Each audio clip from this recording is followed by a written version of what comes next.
आई व मुलगा यांचे वयाचे गुणोत्तर 6:1 आहे. त्यांच्या वयाची बेरीज 35 वर्ष आहे. तर मुलाचे वय किती? आता आई व मुलगा यांच्या वयाचे गुणोत्तर दिलेले आहे 6:1. म्हणजेच आता आपण हे एक्सच्या स्वरूपात घेऊया. 6x = 1x.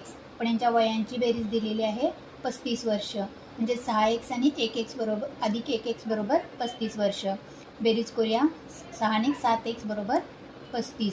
इथे 7xला गुणिले आहे, तर इकडे गेल्यानंतर 35ला भागिले होणार. 7 × 7 7 × 5 = 35. एक्सची किंमत मिळाली 5. आता मुलाचे वय आपण 1x मानले आहे. मुलाचे वय बरोबर 1x म्हणजेच एक्सची किंमत मिळालेली आहे आपल्याला 5. 1 या दोनाचा गुणाकार केला तर 5 म्हणजे मुलाचे वय आहे 5 वर्ष.